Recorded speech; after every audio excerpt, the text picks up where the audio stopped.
know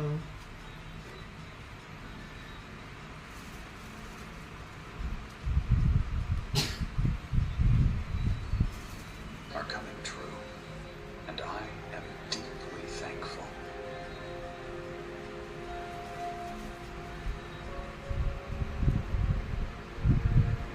I am a magnet for wealth, success, and happiness.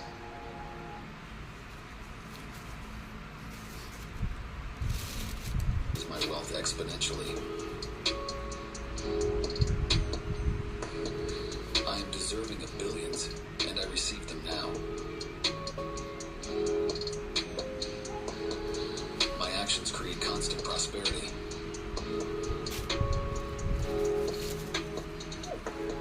I attract billion-dollar ideas daily.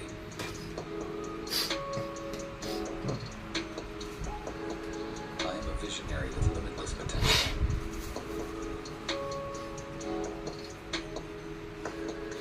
Billions flow to me from multiple sources.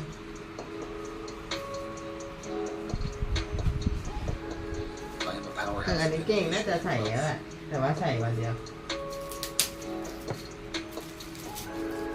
My mindset is tuned to attract financial abundance. Every day, I build more wealth and influence. I am unstoppable in my pursuit of billions.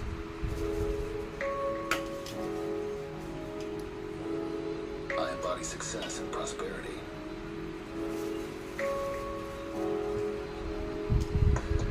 I'm committed to achieving financial greatness. time to eat everyone My wealth is a tool for positive change in the world. I manifest wealth and abundance effortlessly. this is my library I'm a magnet for money.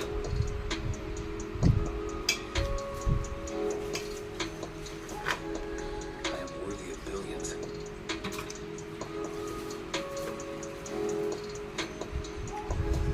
My potential to earn is unlimited.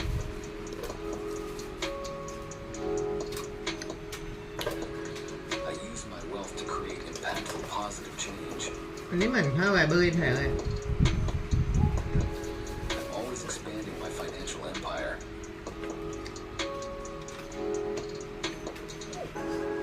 I'm financially indestructible. what is that library Generation is my natural state.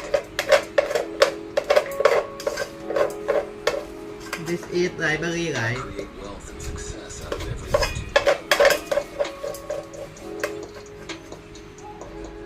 I am a beacon of success and prosperity.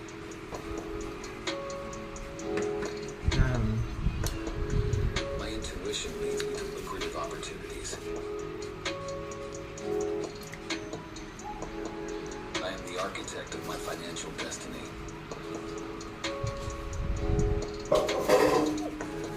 I radiate billionaire energy.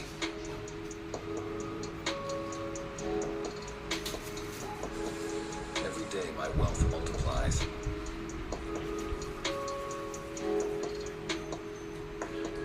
I'm equipped with all I need to become a billionaire. one My actions consistently drive me towards greater wealth. 4 I'm 5 a master of wealth accumulation.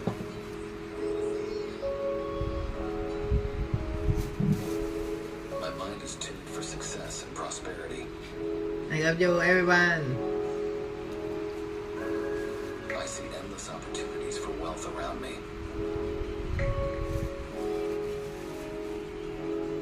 Financial freedom is my birthright.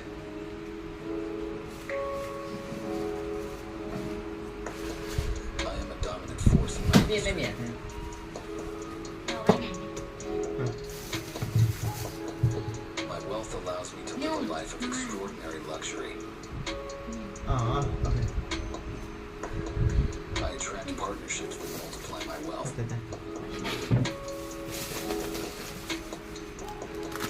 Every dollar I spend returns to me tenfold.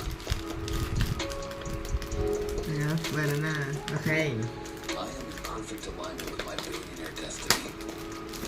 This is chicken salad My wealth is built on integrity and excellence. อายุมันนี่87 บาท I'm always in the right place at the right time.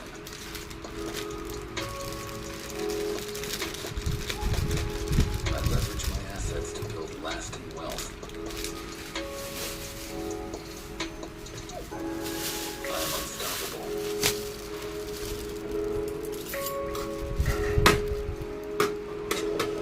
I transform every challenge into opportunity. I am the definition of success and prosperity. I'm grateful for my billionaire lifestyle.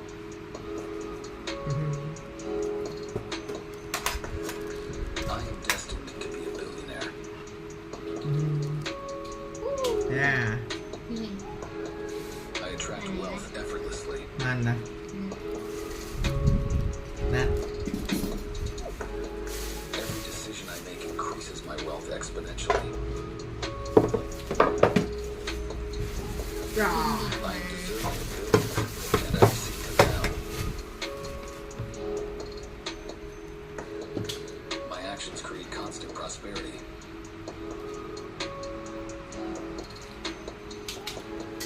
I attract billion-dollar ideas daily. พี่เชียร์สวัสดีค I รับ am a visionary with limitless สวัสดีจ้า potential. พีค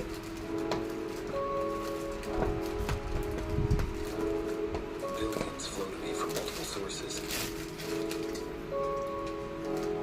นี่จะไปสะกดจิตตัวเองไปแล้ว I am a powerhouse of innovation and wealth. เอาถุงมาแยก อ๋อ เสร็จแล้ว My ไป mindset is tuned to attract financial abundance. ช่วงนี้หนู ใช่ โอเค I build more wealth. ตามสบายครับ คนเรามีเวลา 24 ชั่วโมงเท่ากัน เราเลือกได้ว่าเราจะใช้เวลาเราทำอะไร ทำในสิ่งที่มีประโยชน์กับชีวิตของตัวเอง Success and prosperity. พัฒนาตัวเองเยอะ I'm อ่านหนัง committed สือ to ออกกำลังกาย financial greatness. ๆ read book exercise My wealth is a tool for positive change in the world. I manifest wealth and abundance effortlessly.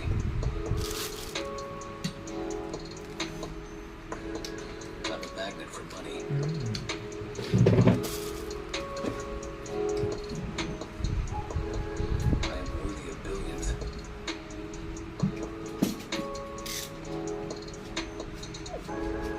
My potential to earn is unlimited.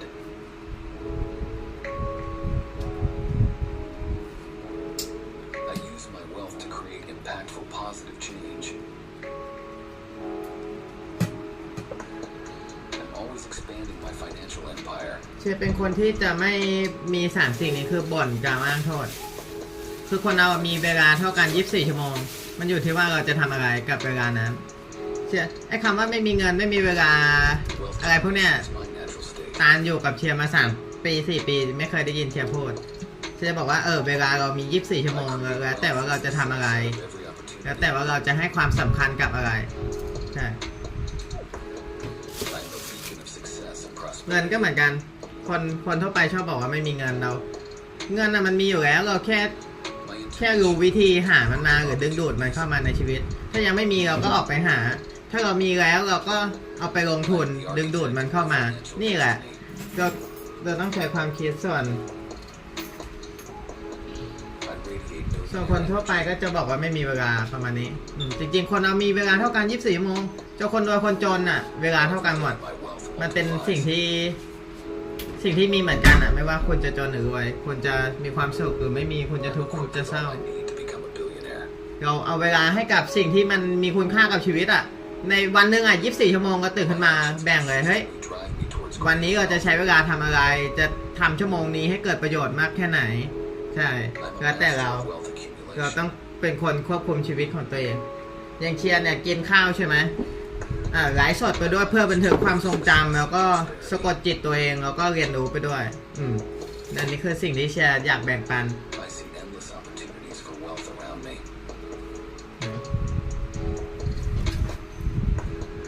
Financial freedom is my birthright. ส่วนคนจะดูหรือไม่ดูก็ไม่เป็นไร เพราะว่าเชียร์เก็บเป็นความทรงจำอยู่แล้วเป้าหมายชีวิตเชียร์ก็คือต้องการสร้างชีวิตอมตะช่วยเหลือผู้คนให้มีชีวิตอมตะ To live a life of extraordinary luxury. I attract partnerships that multiply my wealth. You want to choose Every dollar I spend returns what to it me you do tenfold. in your time and I'm prioritizing in it. perfect alignment with my billionaire destiny. Choose what to eat My wealth And is built on choose integrity and excellence. to I'm always in the right Use place at the right time. your time I leverage my assets to build lasting wealth. the best. Yeah. I'm unstoppable.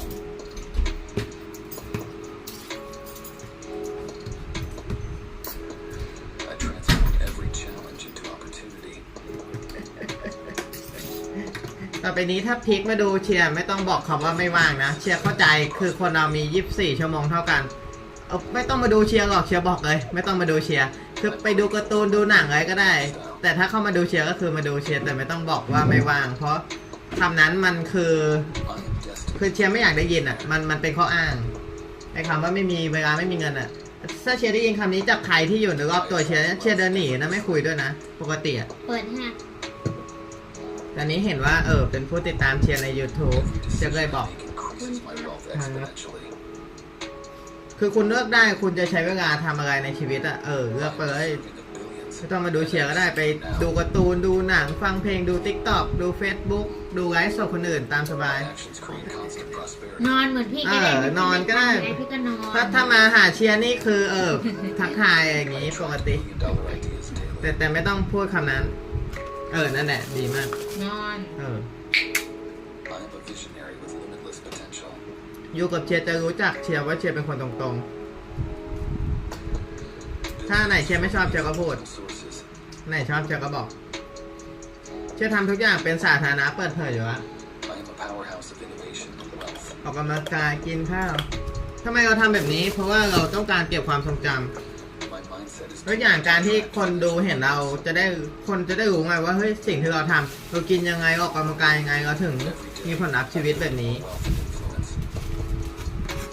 ถ้าเราไม่ไลฟ์สดใช่ไหมแน่นอน สมมติเราไปแอบนอนแอบงีบนั่งเล่นโทรศัพท์นอนเล่นอะไรเงี้ยไม่ได้พัฒนาตัวเองแต่นี่เราไลฟ์ตลอดให้ทุกคนเห็นความเคลื่อนไหวของชีวิตเราว่าเฮ้ย Success and prosperity. เราพัฒนาตัวเองนะ เรามุ่งมั่นกับความฝันเราจริงๆนะ ความฝันของเชียร์คือต้องการสร้างชีวิตอมตะ ต้องการช่วยเหลือมนุษยชาติให้เป็นอมตะ รวมถึงตัวเชียร์ด้วย ช่วยเหลือคนอื่นให้ For positive change. ร่ำรวยเดินทางท่องอวกาศท่องจักรวาลนี่คือความฝันเชียร์สร้างไทม์แมชชีนแน่นอนมันต้องใช้เวลาแต่เชียร์ลงทุนเวลาของเชียร์กับความฝันกับเป้าหมายตัวเองตลอด ไม่เคยยอม I'm แพ้ a magnet for money.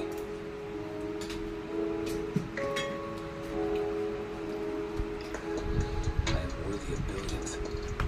เพราะว่าถ้าพีคมาดูเชียร์แล้วพีคพูดคำนี้บ่อยๆเชียร์ก็ไม่ชอบจริงๆ อันนี้เชียร์ก็เลยพูดตรงๆ ก็เห็นพูดบ่อยแล้วแต่เชียร์ก็เฉยๆแต่อันนี้พูดหลายรอบแล้วก็เลยต้องพูดซะหน่อย I use my wealth to create impactful positive change. เอาจริงๆนะสมมติใครมาด่าใครมาว่าเนี่ยเราบล็อกไปหมดเลย เพราะว่าเราจะกันพวกคำลบๆออกจากชีวิตคนลบๆคนไหนที่เข้ามาในชีวิตเชียร์ที่ไม่ได้ทำให้เกิดประโยชน์ต่อชีวิตนี่เชียร์บล็อกไม่ยุ่งไม่คบเลยนะเชียร์จะเสพแต่สิ่งดีๆเนี่ยอย่างเช่นเนี่ยโปรแกรมจิตใต้สำนึก Wealth generation is my natural Wealth generation is my general state. state หมายถึงว่าความมั่งคั่งคือ I create wealth and success out of every คือ opportunity. นิสัยปกติของฉันสร้างความสำเร็จและดึงดูดโอกาสเข้ามาเนี่ยเชียร์โปรแกรมอย่างนี้ Beacon of success and prosperity. I beacon of success ฉันมีสัญญาณแจ้งเตือนแห่งความสำเร็จอย่างเงี้ยMy intuition leads me to lucrative opportunities. สัญชาตญาณของฉันนำฉันไปสู่ความมั่งคั่งร่ำรวยเนี่ยคือสิ่งที่เชียร์พูดเสียงที่เชียร์พูดกับตัวเองใช่ความเชื่อ belief I radiate billionaire energy. เฮ้ยจะหมดแล้วนี่ Every day, my wealth multiplies.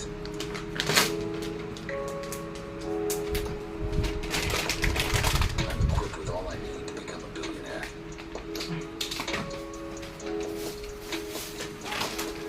My actions consistently drive me towards greater wealth. ใครที่ติดตามเชียร์ได้เนี่ยต้องเป็นคนที่ไม่ธรรมดาเท่านั้นใครธรรมดานี่ก็ติดตามเชียร์ได้เลยเพราะว่าเชียร์ต้องการเอ็กต้าออร์ดินารีโดดเด่น For success, คนที่สุดยอดพัฒนาตัวเองไม่บ่นกล่าวอ้างโทษ มุ่งมั่นกับความฝันความสำเร็จของตัวเอง wealth around me. เพราะเชียร์คือแบรนด์ของตัวเองเป็นแบบนี้ ใครที่ไม่ใช่แบบนี้ก็ติดตามได้เลยเชียร์ไม่เคยบอกให้มาติดตามผมเฮ้อเชียร์มีแต่บอกคนที่มาดูอ่ะใครไม่ใช่อย่าติดตามใครไม่คนจริงไม่แน่จริงอย่าติดตามเชียร์หรือใครที่ติดตามแล้วยังไม่รู้จักเชียร์ก็ติดตามได้เลยเพราะว่าเชียร์คือคนจริงนั่งสมาธิออกกำลังกายกินอาหารมีประโยชน์เรียนรู้พัฒนาตัวเองตลอดไม่เชื่อคำพูดเชียร์ดูได้ในไลฟ์สดทุกอย่างมีลงไว้ตลอดว่าทำจริงมุ่งมั่นสม่ำเสมอ Returns to me tenfold.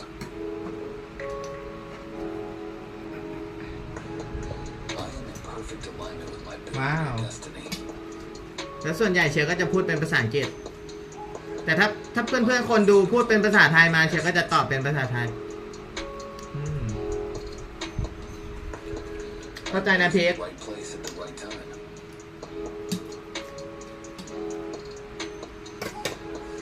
I leverage my assets to build lasting wealth. I am unstoppable.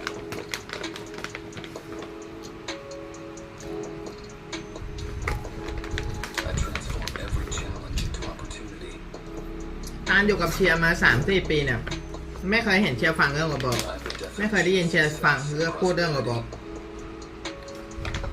นินทาชาวบ้านพูดถึงคนโน้นคนนี้ไม่มี I'm grateful for my เรา billionaire มุ่งกับความฝันตามจะได้ยินเชียร์พูดถึงความสำเร็จความมุ่งมั่นวันนี้แผนในอนาคตยังไงวันนี้พัฒนาตัวเองยังไงวันนี้ก็เปลี่ยนแปลงตัวเองยังไงเฮ้ยตาลวันนี้ก็มีแผนจะเปลี่ยนแปลงตัวเองอย่างนั้นอย่างนี้ให้ดีขึ้นนะไม่ต้องให้ใครมาบอกว่าเราจะต้องอย่างนั้นอย่างนี้เราควบคุมชีวิตของเราดูว่าเป้าหมายของเราคืออะไร Every decision I make increases my wealth exponentially.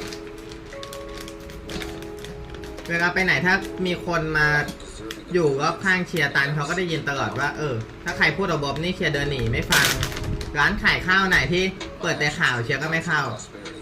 คนไหนที่พูดแต่เรื่องระบบพลังตกข่าวเงี้ยเชียร์ก็ไม่คุยด้วย I attract $1 billion Đơn daily. ถ้าคนสนิทหน่อยเชียร์ก็จะบอกว่าเอาเปลี่ยนเรื่องได้ไหมเชียร์ไม่อยากฟังเรื่องระบบพูดแต่เรื่องที่มีพลังบวกประมาณนี้เราคือตัวตนนี้อันนี้คือแบรนด์ของเชียร์แบรนด์ของเชียร์คือจักรวาลกฎแห่งแรงดึงดูดนี่ผู้ติดตามเชียร์คอนเทนต์ของเชียร์คือคอนเทนต์ที่มีพลัง I am a เชียร์จะ powerhouse ดึงดูด of innovation and wealth. attract the people that success that My powerful mindset is tuned to attract financial abundance. and healthy สุขภาพดี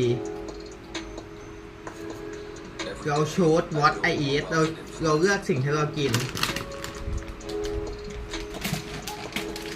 I am unstoppable. choose what the way we think about of ourselves เลือกสิ่งที่เราคิดกับตัวเราเอง I am สิ่งที่เราพูด prosperity. ดูสิดูคำที่เชียร์พูดออกมา ทุกคำนี่เชียร์กลั่นกรองออกมาหมดแล้วนะ I'm committed to เพื่อนๆจะหาคนที่พูดแบบนี้จากรอบตัวไม่มีนะต้องเชียร์หรือว่าคนที่ประสบความสำเร็จใน YouTube for positive change in the world. ถึงจะได้ยินคำนี้ I manifest wealth and abundance effortlessly. โอเคเชียร์เตรียมกินแล้ว I'm a magnet for money. ใช่ I am worthy of billions.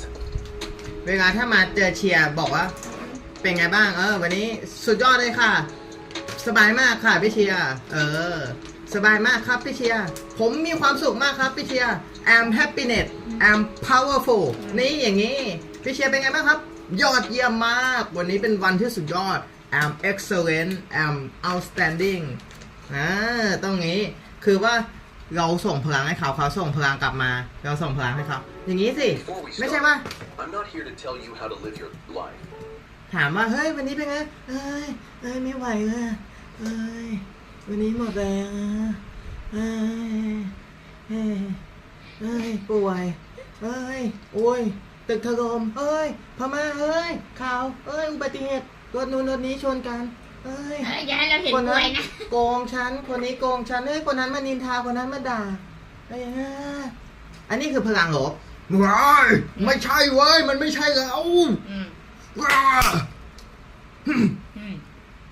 ยืดตัวเองฟิสิกอลควบคุมภาวะพิกส กิน เต เถ ท อะมาอย่างเงี้ยเป็นแบบนี้เนี่ย ที่รักเชียร์พูดกับคนดูอยู่แป๊บหนึ่งคือว่าเราต้องโฟกัสภาษาที่เราพูดคิดแต่สิ่งดีๆมีท่าทางมีพลังท่าทางมีพลังแล้วเราก็พูดกับคนดูโฟกัสสิ่งที่เราต้องการในชีวิตเฮ้ยความสำเร็จเว้ยเราวันนี้เราอยากได้เงินเท่าไหร่อาทิตย์นี้เราตั้งเป้าหมายกับตัวเองยังไงวันนี้เราจะออกกำลังกายไหมเราออกกำลังกายเดือนนี้เราจะออกกำลังกายกี่ครั้งสัปดาห์นี้เราออกกำลังกายแล้วหรือยังถามคำถามกับตัวเองแบบนี้เฮ้ยวันนี้เราอ่านหนังสือยังวันนี้เราออกกำลังกายยังอาทิตย์นี้เราอ่านหนังสือได้กี่เล่มเดือนนี้เราอ่านหนังสือได้กี่เล่มเราเดือนนี้เราจะไปเที่ยวไหนเราจะหาเงินได้เท่าไหร่เราแบ่งเงินเก็บไว้ไหมเป้าหมายในปีนี้เราคืออะไรอีก10 ปีข้างหน้าคืออะไร5 ปีต่อจากนี้คืออะไรความสัมพันธ์ใช่เนี่ยแหละคือสิ่งที่ต้องถามคำถามกับตัวเองแล้วก็ภาวะการมีพลังภาษาที่ใช้การโฟกัสคำพูดที่เราพูดกับตัวเองเฮ้ยฉันสุดยอดเว้ยวันนี้เป็นวันที่สุดยอดเยี่ยมฉันสุขภาพดี yeah I am healthy I am powerful I am attracting the people success in my life ฉันดึงดูดคนที่ประสบความสำเร็จเข้ามาในชีวิตนี่แบบนี้ใครที่ไม่ใช่เลือกติดตามเชียร์ใครที่ใช่ติดตามเพราะถ้าคุณไม่ใช่ตัวจริงคุณดูเชียร์ไม่ได้หรอกจริงไหม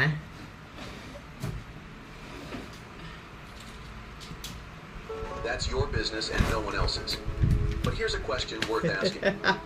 Why do some people achieve massive success, while most never even get close? The answer can be found in one word: mindset. The way you think controls everything. What opportunities you see, what actions you take, and ultimately what results you get. If you believe success is out of reach, it always will be. But if you rewire your thinking, everything changes. In this video, we're breaking down 16 essential mindsets that separate the ultra-successful from everyone else. These are the mental frameworks that shape your reality. So if you're ready to upgrade your thinking, break old patterns, and start seeing real results, keep watching. Because once your mindset shifts, success becomes inevitable. Why not you? Most people walk through life subconsciously disqualifying themselves from success. They look at millionaires, high achievers, and industry leaders and think, that could never be me. ใช่เหรอเชียร์ก็ใส่ช่อมจิ้ม ก็นั่นแหละชอบเจียมันไปตักอันนี้ไง Separating you from ก็ไม่ masses. ใช่เอาซ่อมแค่เดียวจิ้มอันใดหนึ่งเนี่ยผมจะกินอันนี้ Success You're making isn't your own. intelligence, luck, or talent. Yeah. It's belief. The belief that you are just as capable, just as worthy, and just as equipped to มันนิ่มเปล่ามันสุกเปล่า ได้อยู่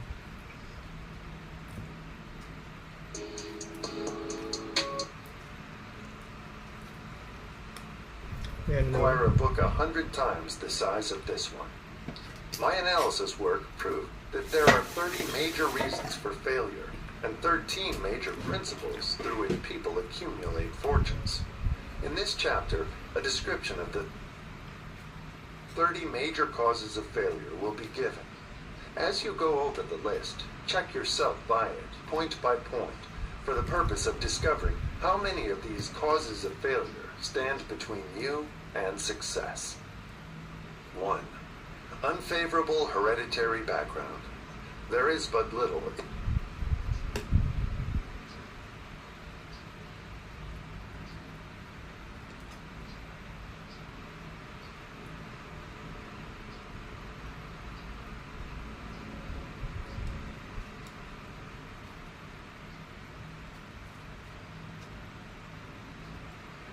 if anything, which can be done for people who are born with a deficiency in brain power.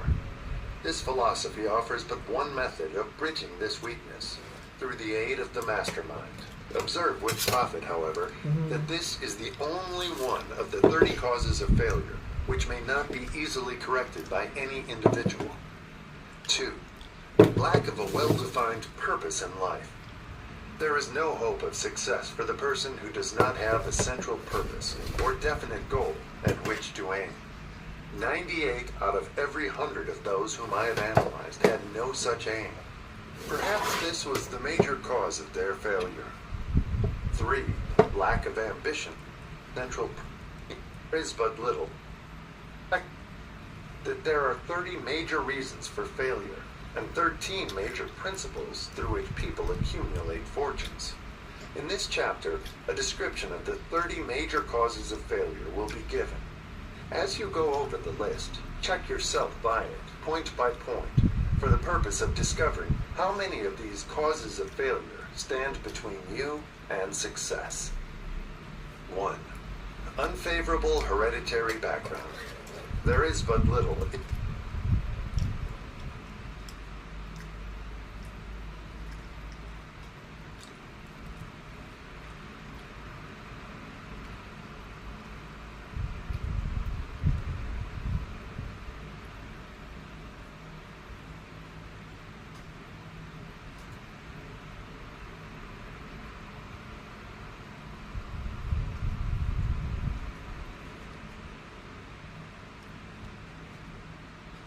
If anything, which can be done for people who are born with a deficiency in brain power. This philosophy offers but one method of bridging this weakness, through the aid of the mastermind. Observe with profit, however, that this is the only one of the 30 causes of failure which may not be easily corrected by any individual. 2. Lack of a well-defined purpose in life. There is no hope of success for the person who does not have a central purpose or definite goal at which to aim. 98 out of every 100 of those whom I have analyzed had no such aim. Perhaps this was the major cause of their failure. 3. Lack of ambition to aim above mediocrity. We offer no hope for the person who is so indifferent as not to want to get ahead in life, and who is not willing to pay the price. 4. Insufficient education. This is a handicap which may be overcome. Get ahead. We are 3. 38 out of every purpose, or there is no 2. Lack of a well-defined purpose in life. There is no hope of success for the person who does not have a central purpose or definite goal at which to aim. 98 out of every 100 of those whom I have analyzed had no such aim. Perhaps this was the major cause of their failure. 3.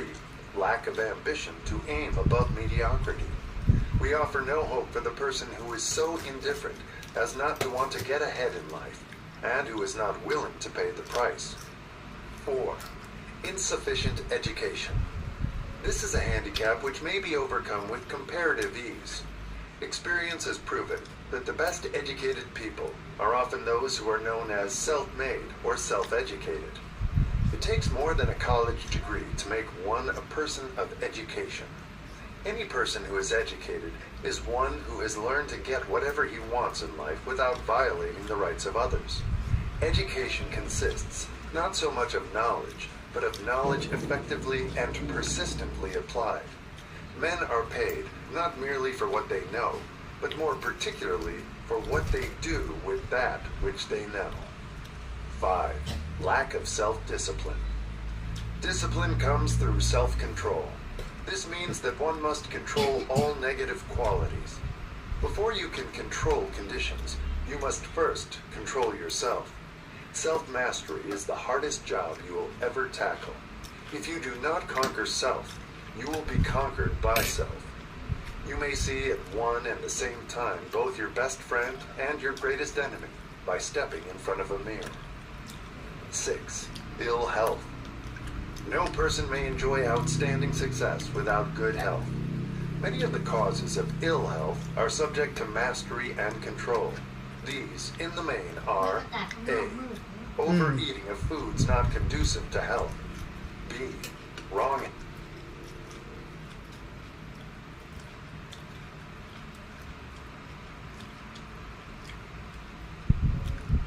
habits of thought, giving expression to negatives.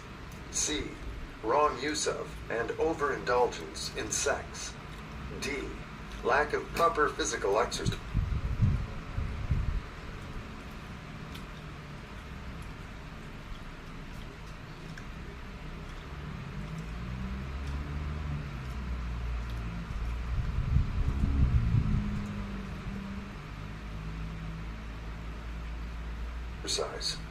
E.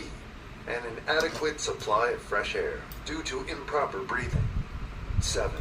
Unfavorable environmental influences during childhood. As the twig is bent, so shall the tree grow. Most people who have criminal tendencies acquire them as the result of bad environment and improper associates during childhood. 8. Procrastination. This is one of the most common causes of failure. Old man procrastination stands within the shadow of every human being, waiting his opportunity to spoil one's chances of success.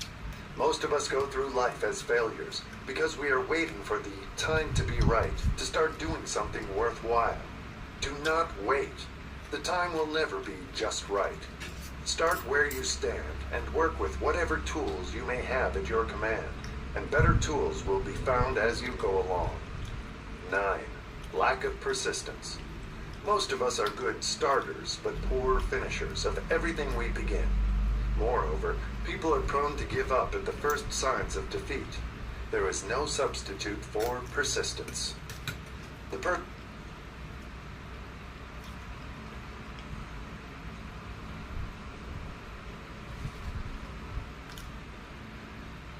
person who makes persistence his watchword discovers that old man failure finally becomes tired and makes his departure.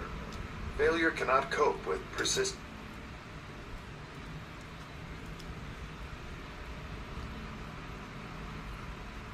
Instance. 10. Negative personality. There is no hope of success for the person who repels people through a negative personality.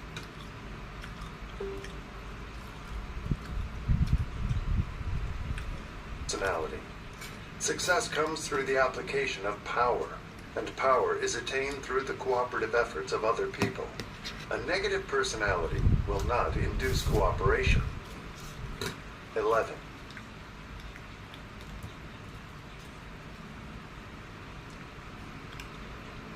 Lack of controlled sexual urge. Sex energy is the most powerful of all the stimuli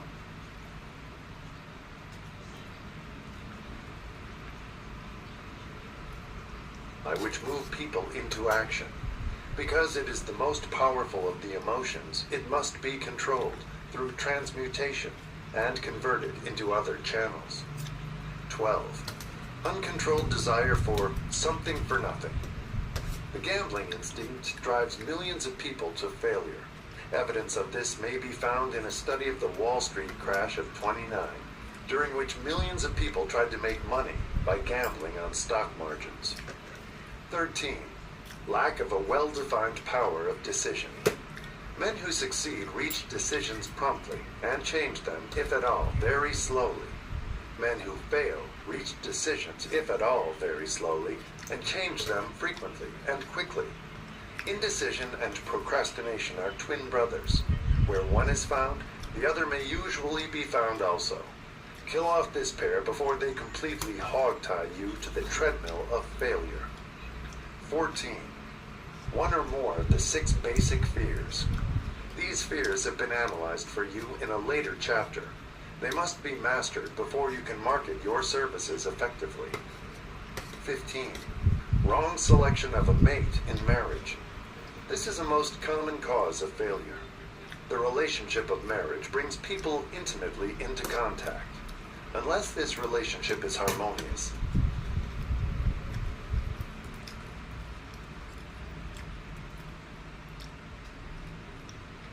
failure is likely to follow.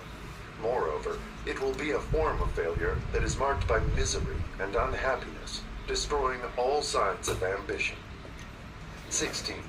Overcaution. The person who takes no chances generally has to take whatever is left when others are through choosing. Overcaution is as bad as undercaution. Both are extremes to be guarded against. Life itself is filled with the element of chance. 17. Wrong selection of associates in business. This is one of the most common causes of failure in business. In marketing personal services, one should use great care to select an employer who will be an inspiration and who is himself intelligent and successful. We emulate those with whom we associate most closely.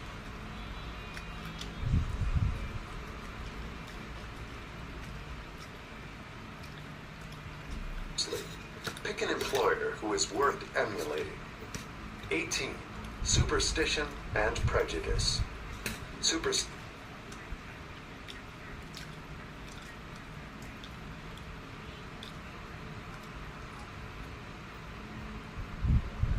is a form of fear.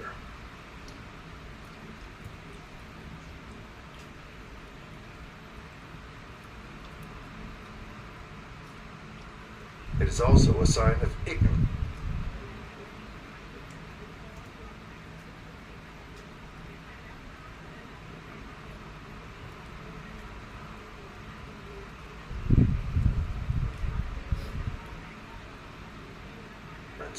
Men who succeed keep open minds and are afraid of nothing.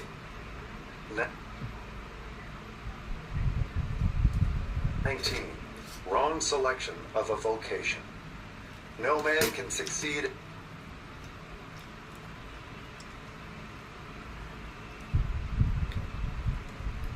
in a line of endeavor which he does not like. The most essential step in the marketing of personal services is that of selecting an occupation into which you can throw yourself wholeheartedly. 20. Lack of concentration of effort. The jack of all trades seldom is good at any. Concentrate all of your efforts on one definite chief aim. 21. The habit of indiscriminate spending. The spendthrift cannot succeed, mainly because he stands eternally in fear of poverty. Form the habit of systematic saving by putting aside a definite percentage of your income. Money in the bank gives one a very safe foundation of courage when bargaining for the sale of personal services. Without money, one must take what one is offered and be glad to get it. 22. Lack of enthusiasm. Without enthusiasm, one cannot be convincing. Moreover, enthusiasm is contagious, and the person who has it under control is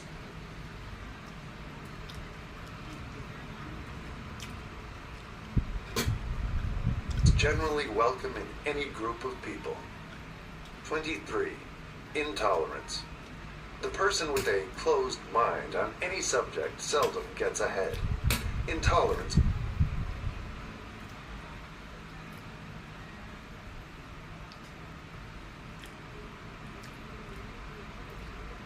means that one has stopped acquiring knowledge. The most damaging forms of intolerance are those connected with religious, racial, and political differences.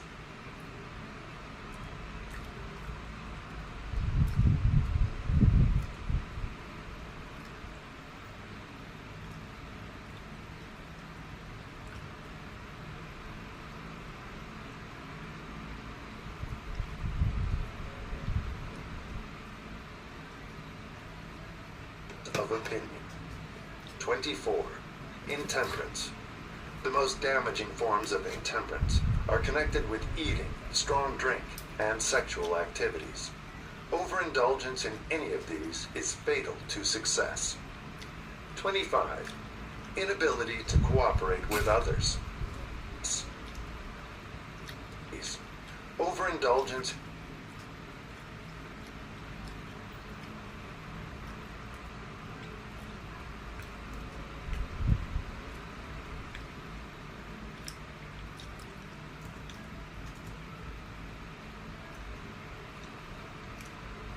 ignorance in any of these is fatal to success.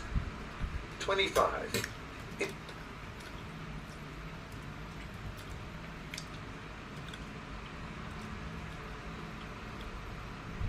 Inability to cooperate with others. More people lose their positions and their big opportunities in life because of this fault than for all other reasons combined. It is a fault which no well-informed businessman or leader will tolerate. 26. Possession of power that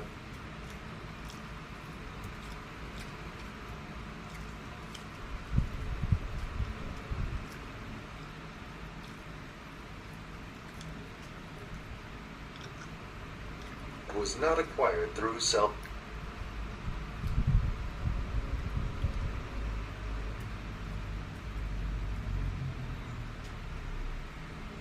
effort.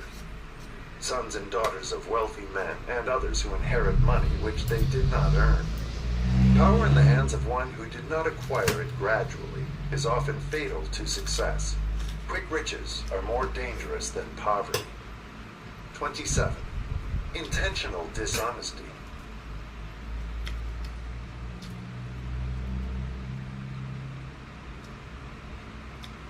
There is no substitute for honesty. One may be temporarily dishonest by force of circumstances over which one has no control, without permanent damage. But there is no hope for the person who is dishonest by choice. Sooner or later, his deeds will catch up with him, and he will pay by loss of reputation, and perhaps even loss of liberty. 28. Egotism and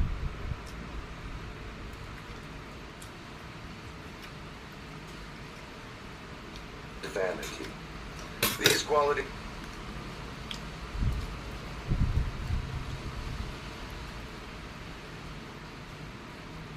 serve as red lights which warn others to keep away.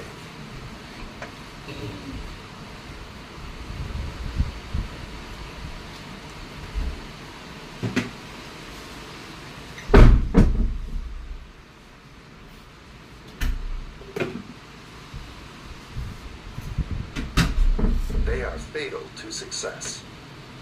29. Guessing instead of thinking.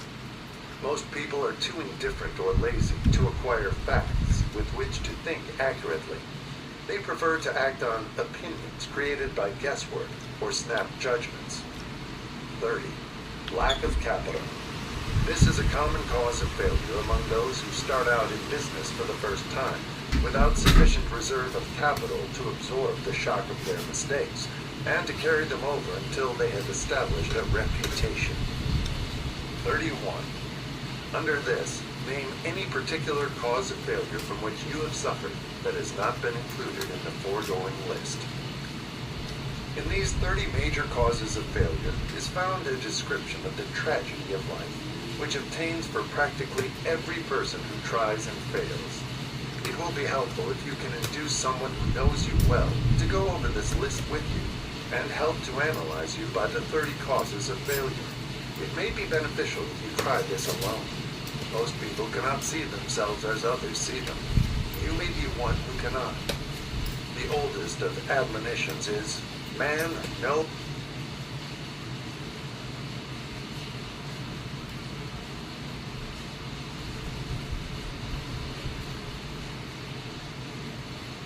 Thyself. If you market merchandise successfully, you must know the merchandise. The same is true in marketing personal services. You should know all of your weaknesses in order that you may either bridge them or eliminate them entirely. You should know your strength in order that you may call attention to it when selling your services. You can know yourself only through accurate analysis. The folly of ignorance in connection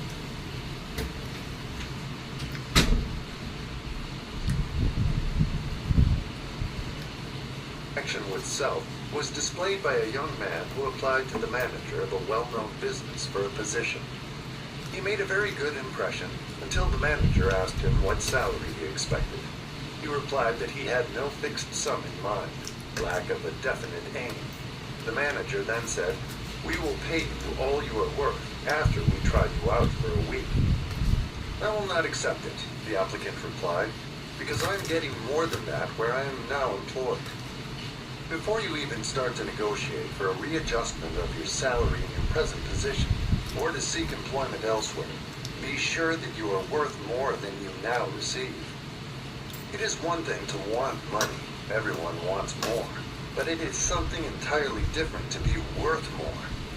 Many people mistake their wants for their just dues. Your financial requirements or wants have nothing whatever to do with your worth. Your value is established entirely by your ability to render useful service or your capacity to induce others to render such service. Take inventory of yourself. 28 questions you should answer. Annual self-analysis is an essential in the effective marketing of personal services, as is annual inventory and merchandising. Moreover, the yearly analysis should disclose a decrease in faults and an increase in virtues. One goes ahead, stands still, or goes backward in life. One's object should be, of course, to go ahead. Annual self-analysis will disclose whether advancement has been made, and if so, how much. It will also disclose any backward steps one may have made.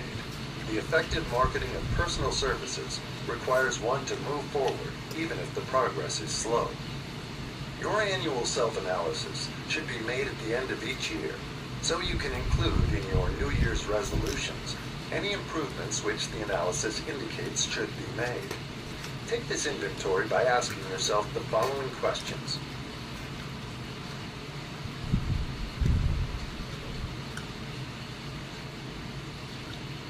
And by checking your answers with the aid of someone who will not permit you to deceive yourself as to their accuracy. Self-analysis questionnaire for personal inventory. 1. Have I attained the goal which I established as my objective for this year? You should work with a definite yearly objective to be attained as a part of your major life objective.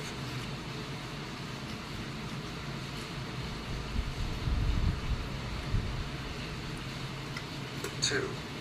Have I delivered service of the best possible quality of which I was capable, or could I have improved any part of this service? 3.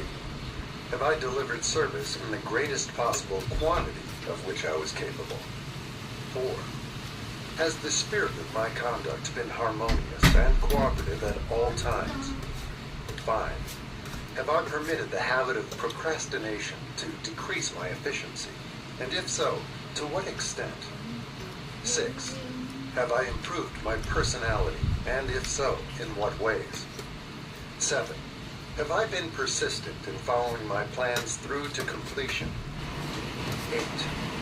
Have I reached decisions promptly and definitely on all occasions? 9. Have I permitted any one or more of the 6 basic fears to decrease my efficiency? 10. Have I been either overcautious or undercautious? 11. Has my relationship with my associates in work been pleasant or unpleasant? If it has been unpleasant, has the fault been partly or wholly mine? 12. Have I dissipated any of my energy through lack of concentration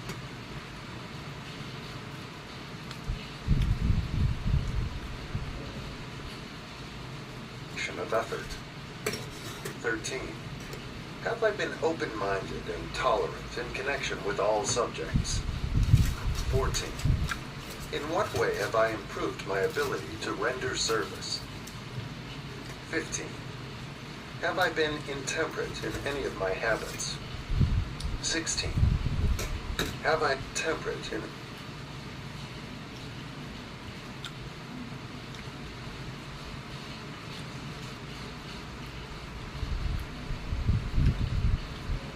any of my habits? 16. Have I expressed, either openly or secretly, any form of egotism? 17. Has my conduct toward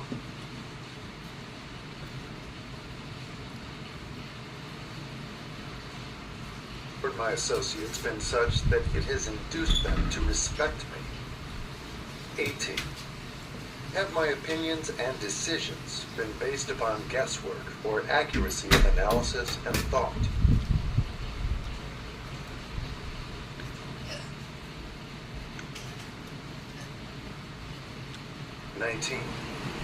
Have I followed the habit of budgeting my time, my expenses, and my income?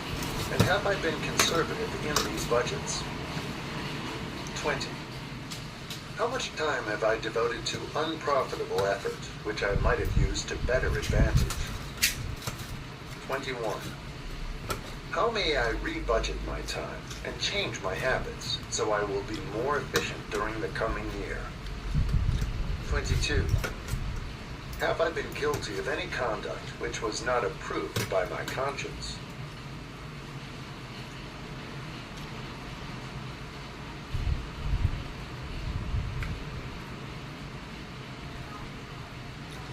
23.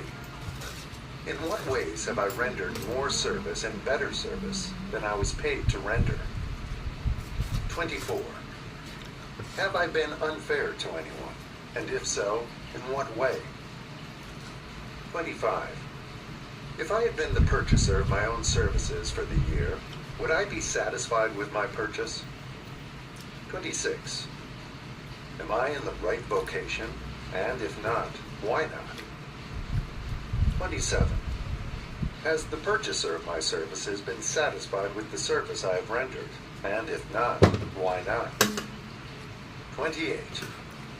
What is my present rating on the fundamental principles of success? Make this rating fairly and frankly, and have it checked by someone who is courageous enough to do it accurately. Having read and assimilated the information conveyed through this chapter, you are now ready to create a practical plan. Information.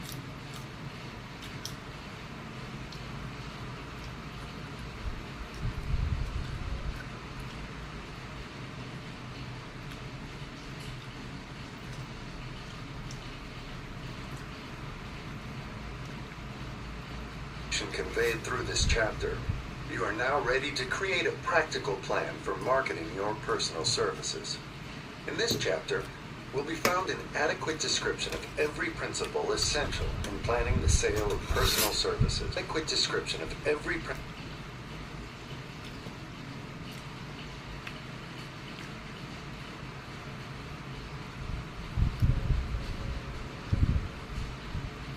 principle essential in planning the sale of personal services, including the major attributes of leadership, the most common causes of failure in leadership, a description of the fields of opportunity for leadership, the main causes of failure in all walks of life, and the important questions which should be used in self-analysis. This extensive and detailed presentation of accurate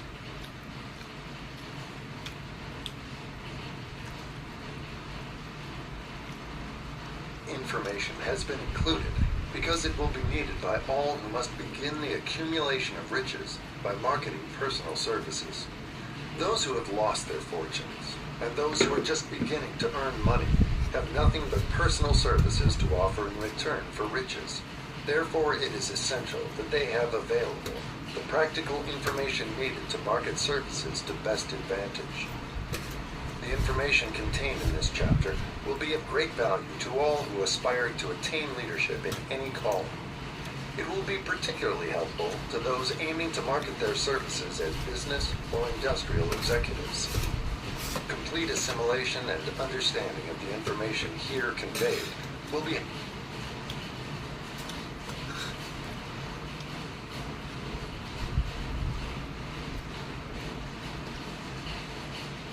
helpful in marketing one's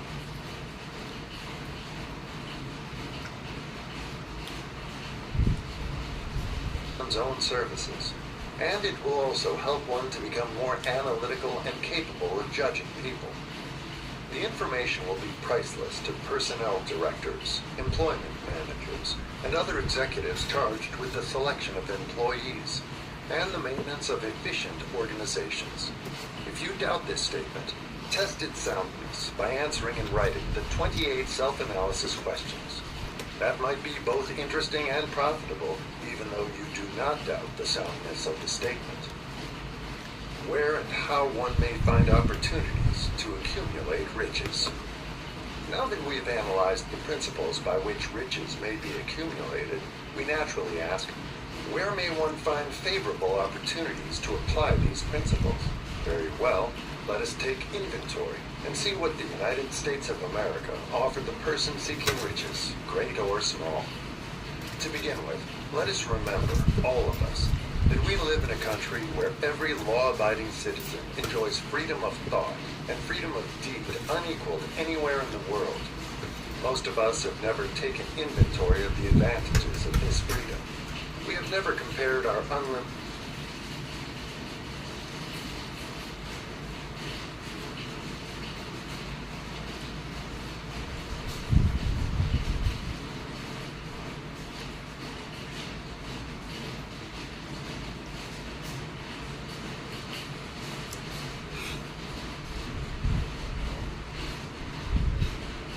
Hello everyone, nice to meet you.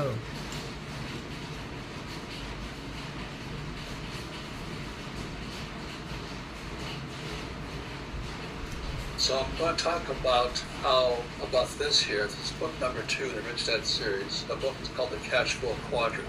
And people say this book changed their lives when they read that book. So if you're happy just being an employee or self-employed, fine. But most people want to shift over to the B and the I side. So I'm going to talk about that today. Again, it's book number 2 in the Rich Dad series. So when I was a kid, my mom and dad kept pressuring me to be this, but I always wanted to move over here. I doesn't mean investor, it means inside investor. When you're an inside investor, it doesn't mean invest.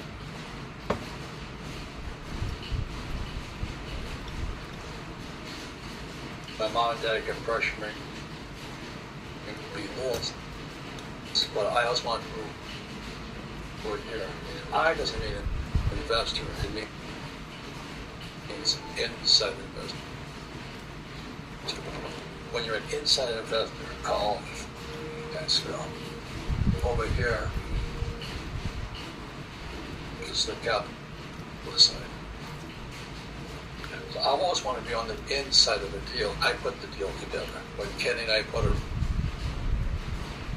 apartment house together, we put the business. Back in 1996, my wife and I created the cash flow board game over here, so people could move from here to here. Now you want to stay on this side, go to school, get your MBA, and learn nothing. When I was in my MBA program, I had to crack up. The guy teaching me accounting was a good technical accountant, but he didn't know this stuff. He just knew where to put the numbers. That was about it. But he had no business sense because he was an employee type. So I learned nothing in accounting school, in my MBA program. The question is, what do you have to do here? What's the difference? And this is the difference here. This is book number 3 in the Rich Dad series called Rich Dad's Guide to Investing. So this is Rich Dad's Guide to Investing. This is inside here. And so when I was a kid, this is what my rich dad was teaching me. My poor dad was saying go to school, be an employee, and my mother wanted to be a doctor. So the difference between E's and S's and B's and I's is the BI triangle, is that the entrepreneur has to be a good leader, put together a team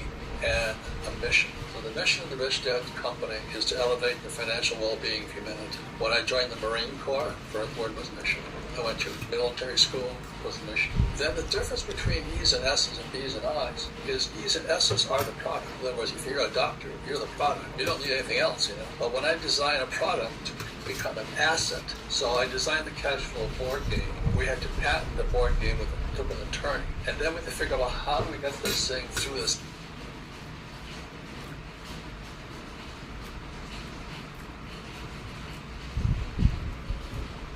systems. What system are we going to use? So entrepreneurs oftentimes build systems. That's what Jeff Bezos did and those guys. They built Amazon. It's a system. Or you look at Uber, it's a system. Or Airbnb, it's a system. And then you have to be a good communicator. This is called sales, marketing. And that produces cash flow. So the difference between E's and S's and B's and I's, B's and I's have to be this side. E's and S's are oftentimes one of these people. So I hire S attorneys. I hire people who can put me into book system. My books go throughout the world via Amazon and bookstores all throughout the world. We have thousands of people working for us. I have to be a pretty good communicator. That's why I said when I came out of the Marine Corps, my rich dad said to me, you have to have skills. The average person, the average employee cannot sell.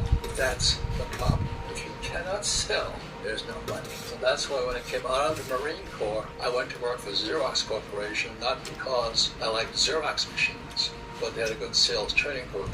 I recommend people go to network marketing businesses. They'll teach you how to sell. What you learn in network marketing is how to handle rejection and the courage to overcome it. So this is crucial to this. So when I meet poor people, generally employees, high-paid employees, they can't do this here. They cannot sell, cannot raise capital, and they're poor. And that affects this here. So once again, this makes an asset here. What's the mission? My board game was to elevate the financial well-being of humanity. I'm the entrepreneur. I have a team.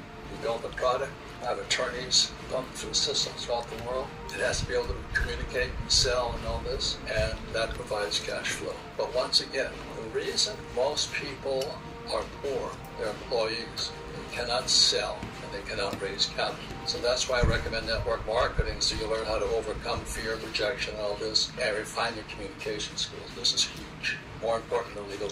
So for those who want to shift over to the B and the I side, that's what it takes. And that's what the cash flow game was designed to do. Let's get your mind to migrate over here. I don't want to be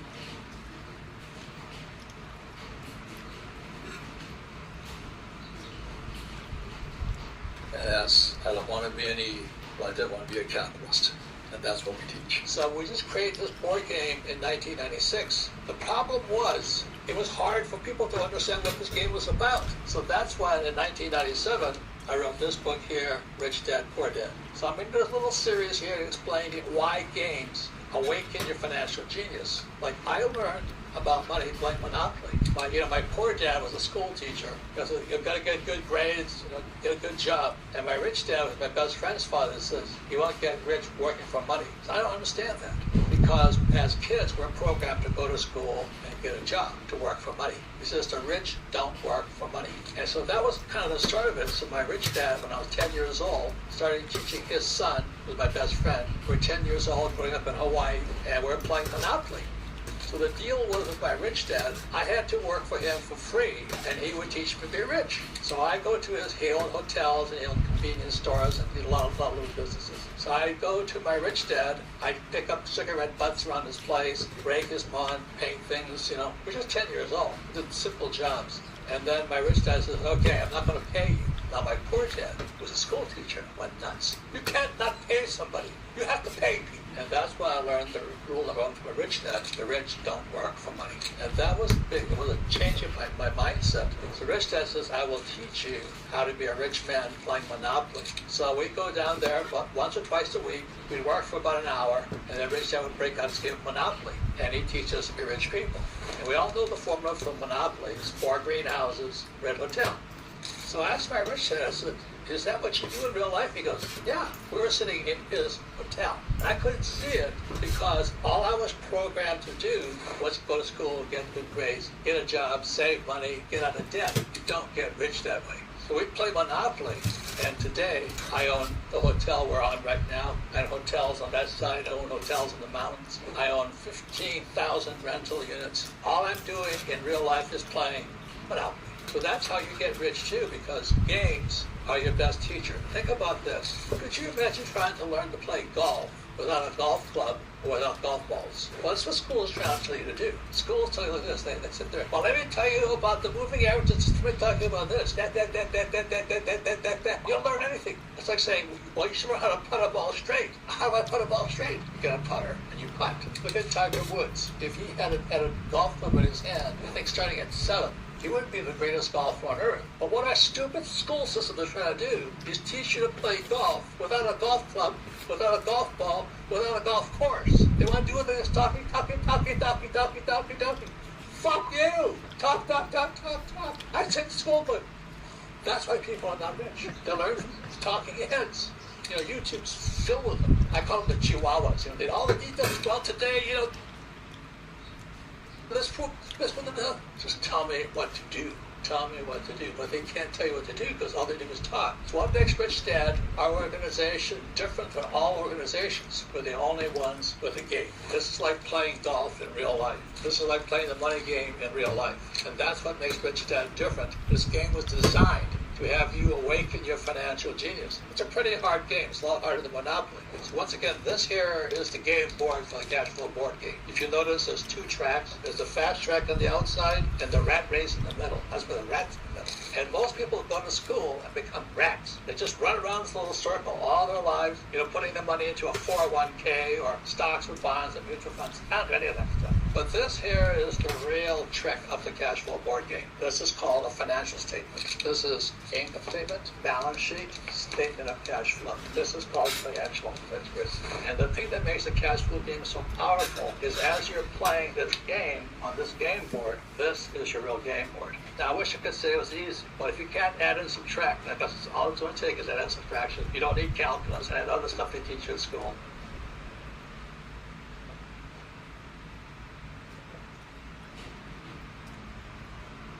Hello, Robert Kiyosaki. I'm going to go over Rich Dad 101. Why the rich are getting richer and the poor middle class are getting poorer. One of the main reasons, if you read Rich Dad, Poor Dad, this is trash. This is dumb money. And the people that work for this go broke. They're the poorest people. After I'd been here, I don't know, 2 or 3 weeks, I went to Bill and said, look, we were 30 people at the time, and I said, we need 18 people. Steve, I didn't ask you to drop out to bankrupt this company. And I was living with Bill, and we didn't speak for 3 days. That's Steve Ballmer, Microsoft CEO from 2000 to 2014, and my former boss. As Microsoft celebrates its 50th anniversary, I sat down with Steve. We talked about his 34-year tenure at the company, a time when it went from having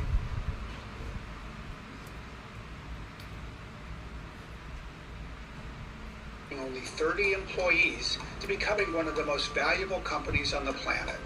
We discuss how growing up as a shy kid still influences how he develops relationships with everyone, from software engineers to the players on the LA Clippers. My conversation with Steve Ballmer, up next on Tools and Weapons. Well, Steve Ballmer, Steve, thank you for coming by. Microsoft's second CEO. We're approaching our 50th anniversary as a company. And I just have to say thank you, and a great opportunity to have a conversation together, so thank you. Thanks. I'm real excited to be here and to just spend some time with you, Brad. So let's start with 1980. You're a business student, MBA student at Stanford. Life brings you up to Microsoft here in Redmond. Tell us about that. Yeah, I was business school at Stanford. It's a 2-year program. I was interviewing for various jobs, trying to decide what to do, and then I get this call from Bill, and Bill says, hey, how you doing? Haven't talked for a while. Hey, we're looking for a business person. Steve says, yeah, too bad you're at school. And I said, yeah, I got another year.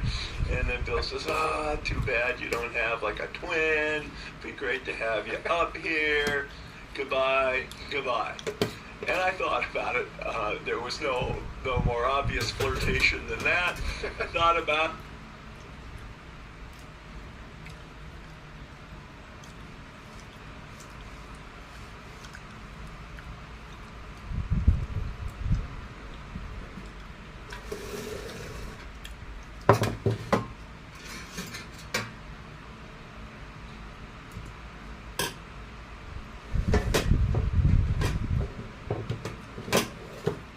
and said, Bill's the smartest guy I know. This might be a cool thing to work with Bill. We kind of worked it out, and the deal was I'd come, I'd drop out and be here. But if by the end of the first summer, either he was unhappy with me, he could fire me, no harm, no foul. And if I was unhappy, I could quit.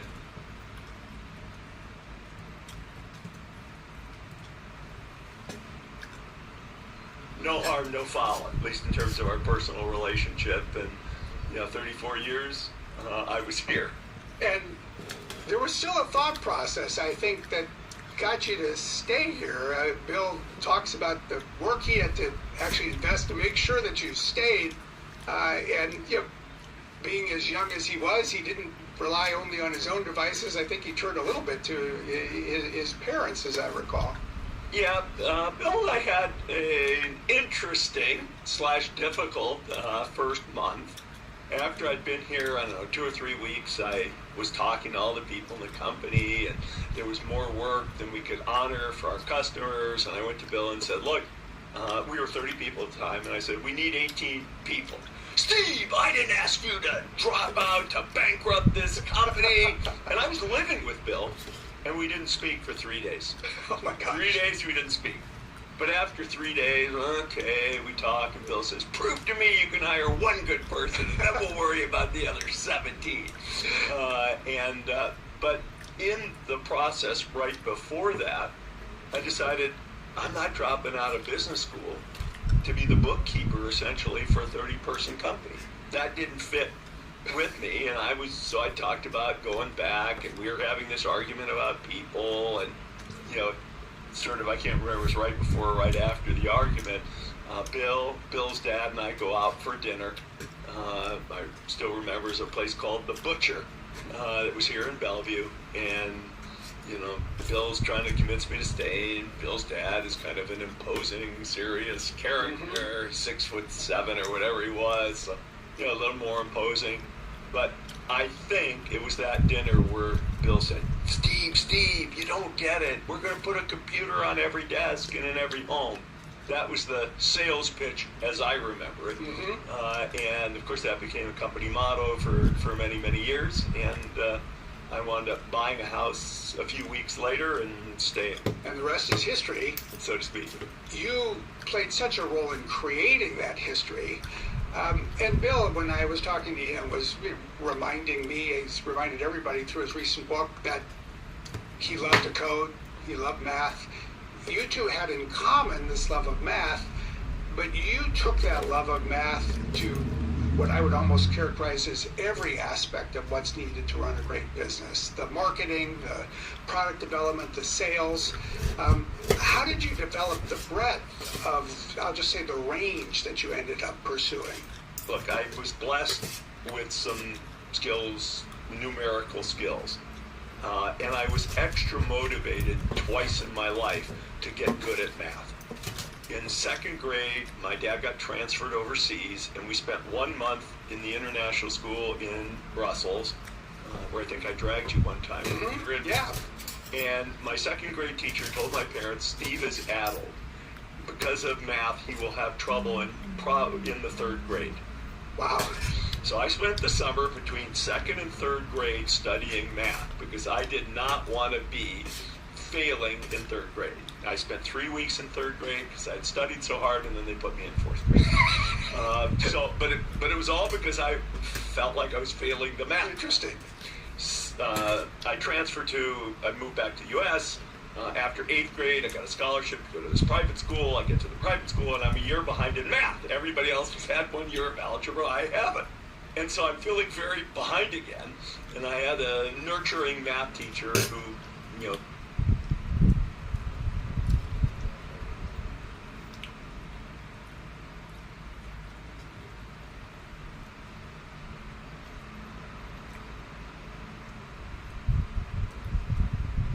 sort of in March said, I think if you wanted to, we could do Algebra 2 while we're finishing up Algebra 1, and then you would catch up with the rest of the kids. So I was behind again in math. Wow. So math, I had a lot of my motive force, if you will, in math. I'm good at it. I majored for a while until I switched to applied math when I was in college. But math to me is something that describes pictures. It's not just sets of numbers. Not every picture can be described in numbers, but many pictures that are important can be described in numbers, in my opinion. And, it's always about seeing the forest for the trees. People they'd come to meetings, they'd be afraid I wanted to go in some tiny, because I always asked about numbers. Right. And it wasn't, do you actually memorize the number, but do you see a picture? Yeah, this is the picture I see. Let me ask you a couple questions to verify whether my picture of the situation is right. And people would think it was about the numbers. No, it was about the pictures what do the pictures really tell us about what customers we're weak with? What's going on? Where's our revenue? Are we weaker in, small businesses? Are we Are we suffering in the transportation industry with this particular set of products? Numbers tell stories.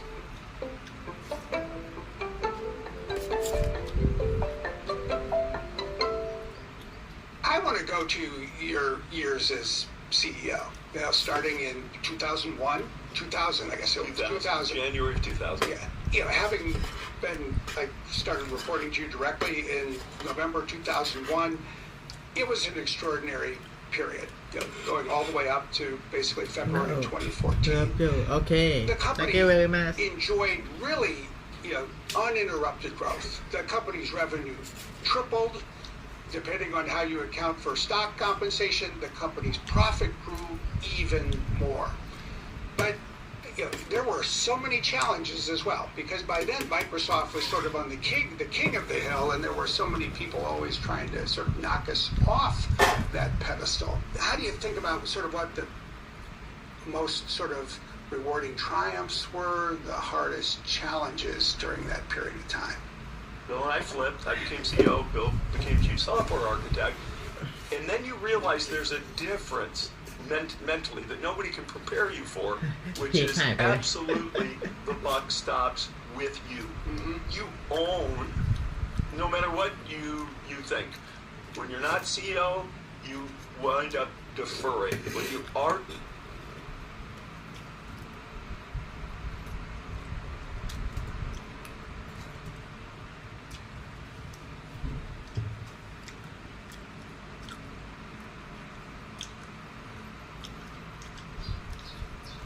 CEO, it is your job to listen, but not, you can't defer. You can agree with somebody else's recommendation, but you're not deferring. You're agreeing. And so that's the difference. But I didn't really feel like I had more skin in the game. I just had a different role as it relates to things. So yeah, was it hard to build our enterprise business? Well, we started that in the late 80s. Mm-hmm. It didn't really come into fruition, really, where people would say, yeah, they're an enterprise company, till the late 2000s or so, maybe even early 2010s. Of course, now people don't even think of Microsoft as a consumer company. Right. But that's really where we grew up. So a lot of business in general is about innovation, but it's also about competition. And there's all kinds of ways to understand, to build a great product and fail. There's all kinds of ways to copy and fail. And there's all kinds of ways to succeed on the flip side of those things. And really sorting that through, and where are you?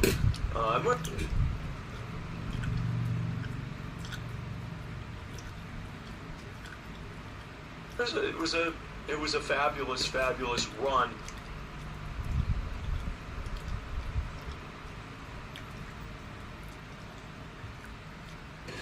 As CEO, but no more fabulous than the run before I was CEO. Mm-hmm. Just the buck stopped with me in that instance.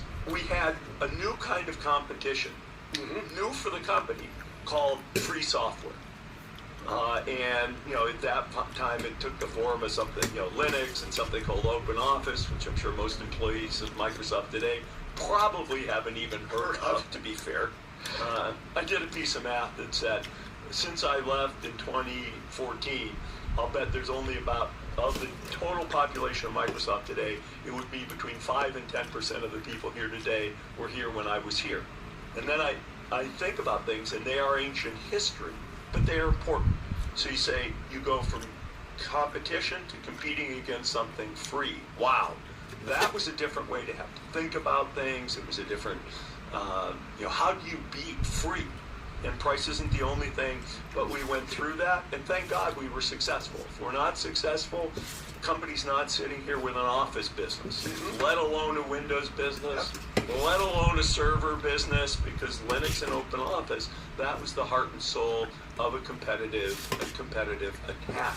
And our ability to be a learning organization, to be able to throw off, people would always say, well, that's not the way Microsoft does things. That's not our business model. We're a platform company. Whatever the rhetoric was, if the company has that too locked and loaded, it helps, but when you're going to do new things, you really do have to be able to think differently. I get a little fired up about things, and I'll tell you, there's not much that gets me more fired up than the chance to start selling, delivering, and letting customers enjoy Windows 7.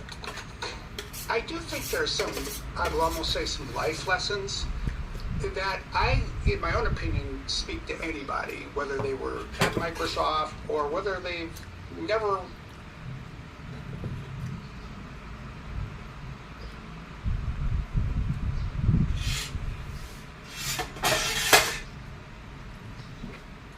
เบิร์ดบอกให้เพิ่มแท็กเลยครับเธอนอนแล้วเหรอ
Today my weight is 62.24.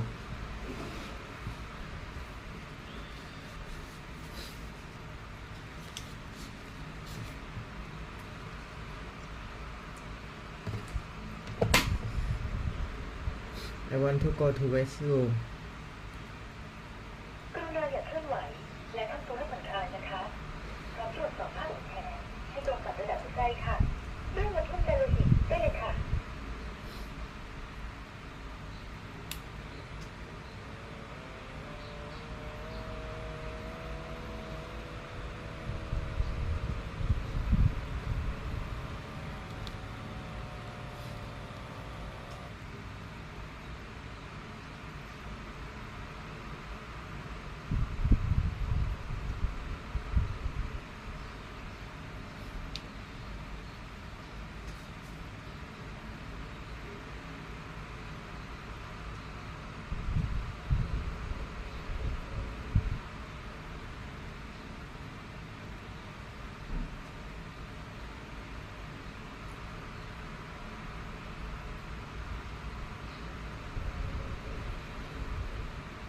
ค่าความดันโลหิตขณะหัวใจติดตัวหรือข้างบนของคุณคือ140มิลลิเมตรต่อค่าความดันโลหิตขณะหัวใจคลายตัวหรือข้างล่างของคุณคือ80มิลลิเมตรต่ออัตราการเต้นของหัวใจต่อนาทีของคุณ71คือเสร็จสิ้นการวัดความดันโลหิตแล้วค่ะตามมาตรฐานองค์การอนามัยโลกผลการวัดความดันโลหิตของคุณสูงค่ะหากค่าความดันโลหิตของคุณมีระดับสูงหรือต่ำกรุณาพบแพทย์เพื่อตรวจสุขภาพและเพื่อความปลอดภัยค่ะขอบคุณสำหรับการใช้งานค่ะขอให้คุณมีสุขภาพที่ดีนะคะ I know why my pressure is high because of I just finished my eating.